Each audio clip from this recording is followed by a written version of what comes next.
What's up, everyone? Welcome to the very first video of my new YouTube channel, True Crime Never Dies. And sadly, that's the case, and it'll always be like that. There's always going to be murders, rapes, kidnappings, disappearances.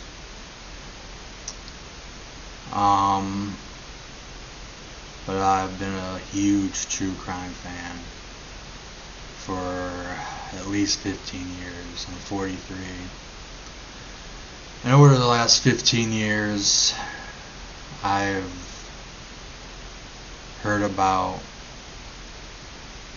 listened to podcast or watched on YouTube or TV at least 30 different cases a year. 15 years, 30 different cases a year.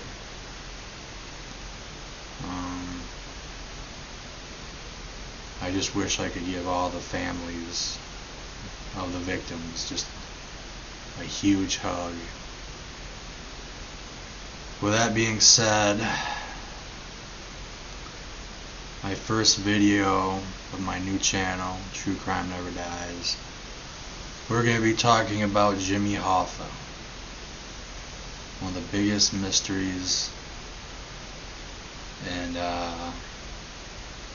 United States history. It's not a mystery of if he's dead or alive. I mean, he was killed. The Mafia killed him. It's just a matter of how and what happened. The video we're going to be reviewing is Mafia Boss Reveals How Jimmy Hoffa disappeared, not died. Mafia Boss Reveals How Jimmy Hoffa disappeared.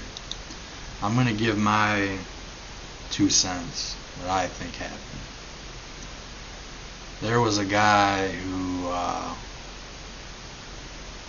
here in Michigan, where Jimmy Hoffa disappeared, with guys, like 3 guys in a car outside of a diner. But there was a guy that used to have, not that far where he disappeared, there's a guy that he owned a funeral parlor, and he had a cousin that was in the Mafia. So I think, to this day, they shot him somewhere, and they cremated him. There's no body, and just ashes, and they probably just drove down a road at night and just let him go.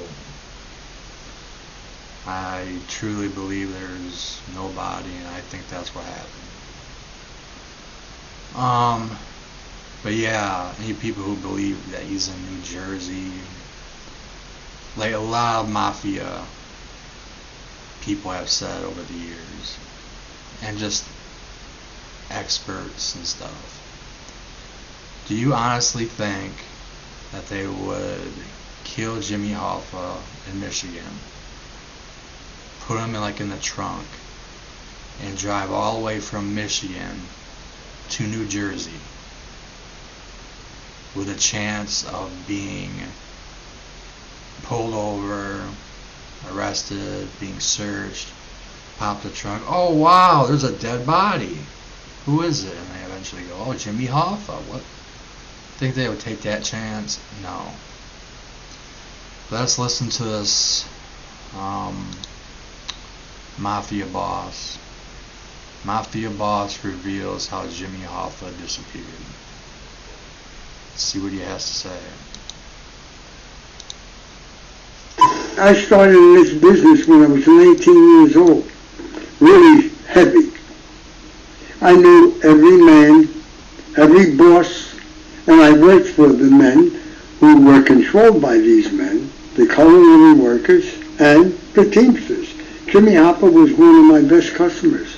Every time he had a headache, I would see aspirin. It was simple as that. We got along. I became very friendly with Jimmy. I'm the last man that he came to see when he was trying to get the union back by a claim. When he came into South Jersey, called a friend of his in the Teamsters, said, would you call that little guy, tell him I want to see him. I'm at the rickshaw. I like to talk to him. I knew what it was. So I said, okay. He called me. And I went. I went there. I brought two friends with me. I made them sit outside of me because I didn't trust nobody those days. And I was good friends with Jimmy. So they sat in the lobby. Ronnie Turchi and Mike Barone, they both grew under the dirt. And I went in to see him. I saw him talking with John Greeley. He was the Teamster. Went over, we hugged. We always hugged. Because we became friends, besides me doing and taking away his headaches once in a while. When somebody wanted to pull their Teamster local out of his international, and he was making speeches and whatever, he called for me. He sent word to the guys, or whoever they were. What do you mean by you would ask him to his headaches? Well, let me explain. Yes. I went to see the certain gentleman who were. And let me explain. Yes. I went to see, let me explain. Yes. I went to see the certain gentleman who were. And I talked to him. He said, no, we're pulling out this and that. I said, do you know what do you know what you're doing to yourself? You're doing to Jimmy and the rest of the team? Yes, I do. And you say, no, you're still going to try to pull up? You're going to make a mistake. And that's all I said. I'll see you. And within months, nobody could find that guy. He just disappeared. Then they found him somewhere, laying down, with 2 or 3 holes in his head. And that local stood in the International. That's how he built the International. And they loved him because he treated them well. But some men, their ego exposed their sense of propriety. And that's how we became friends. And he never called no one else when he had a headache. That's why he came to see me in the rickshaw. Wanted to sit down. I said, no, let's stand up and talk in a corner. It was by the bar. It was after lunch. It was quiet. He said, Ralph, I'm going to take over the local again. The union, the International. By a claim, he was strong. Jimmy was a strong guy. I said, Jimmy, why are you doing this? You got all the money in the world. I know you have it. You got a great pension. You got a great family. Josie was sleeping upstairs, his wife. What's wrong with you? He said, Ralph, it's the only thing I know how to do. I said... So Jimmy Hoffa wanted to be the Teamster boss again. To myself, he wasn't a womanizer, like most men. He wasn't? No, that was not. He wasn't a drunk, and he wasn't a gambler. Here's the things that men do when they have money and time. He didn't do any of these, and I'm telling because I know. I said, just go back and enjoy your life, Jimmy. You did everything you had to do. I love you. Everybody loves you. Ralph, I'm going to ask you to do something. Please. I know the state of Jersey and all the Teamsters. They love you and they fear you. Please get them to, when I go into the convention, to back me. I said, Jim, I'm going to give you one answer. First of all, a man can't serve 2 kings. You know what I was almost born into? He says, yes, I do. I said, well, I'm going to have to go and see him. And if that man washes his hands of you, I'll help you. Because I don't like the punks that were pulling out to him. They promised him this, they promised him that, they gave him nothing. But they gave him freedom. And he had his pension. He had everything. I said, okay, I'll give you a call and I'll let you know. Please, Ralph, I'm going to find out shortly. Shook his hand. I've seen my 2 friends. Okay, everything's okay here. I went to see Angelo Bruno at his home in South Philadelphia, where he was killed right in front of there, but that's another story. Went in, his wife answered her sewer, knocked him. Angelo Bruno. Quietly. Oh, Ralph, what are you doing here? I said, when the king calls, His people have to come save him. Rob, come on in. He said, I know what you got. I know that other guy came into the city. Look at him, like the FBI was. And what do you want now? I said, he asked me to help him to be Teamster boss again. He said, Ralph, that ain't going to happen. Everything's been done. Agreements paid. Everything's done. Tell him to go home and enjoy his life. I said, I told him that already, but he wants me to come and help him. No. Don't go near him. Don't go by him. After you told him already, well, he don't have to be told again. Send a word with someone else. You stay away from him. I said, but just stay away from him. I'm telling you. What's wrong, Ange? This guy did everything for you, for everybody. Because that's how I was with Ange. Because I was Ange's last moment of everything. He said, the man upstate Jersey, you know who I mean, the man that you went one day and you see was up on the roof with the pigeons, flying pigeons. You want me to go see him? No, they're going to do it. And they'll take care of this business. My God. I said, is that your last? He said, that's my last time. Okay, good. I'll see you later. I love you. I kiss him on the cheek. And boom, I left. I knew he was going to be dead within, or missing, I didn't know what they were, in 2 or 3 weeks. And he was.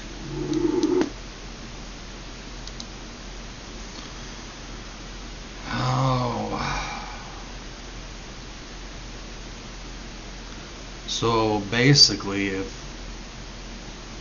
Hoffa just said, okay, I won't try and be the Teamster boss again, and I'll just do something else. I have a bunch of money, and was it Angelo Bruno.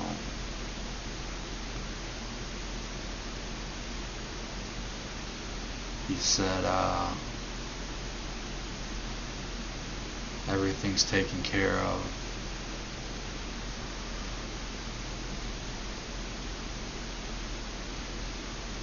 So basically it's like if Jimmy Hoffa just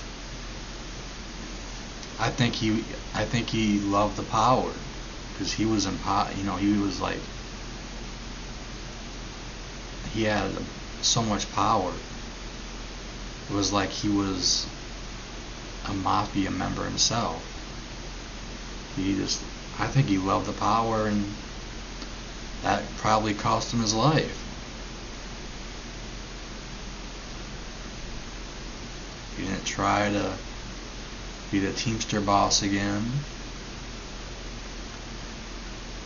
He just walked slowly into the sunset. Probably,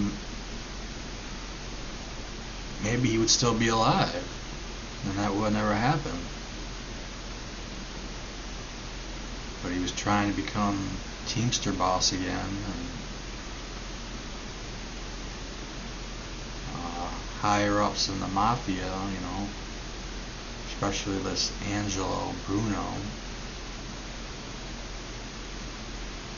were like, we gotta get rid of this guy.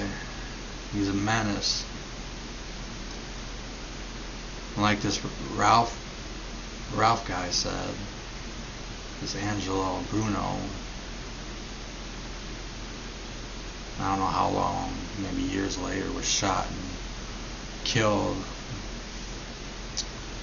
in front of his house. I gotta look that up. Curious who did it, or if it was ever solved. Anyways, I'm sticking to my story. He was shot. Heck, maybe he wasn't even killed. Maybe they put him in there and he burned to death. Oh, that would be so painful. I think they shot him in the head first, execution style, back of the head, tossed him in there. Ashes. Peace, everyone. Hope you enjoyed my first video.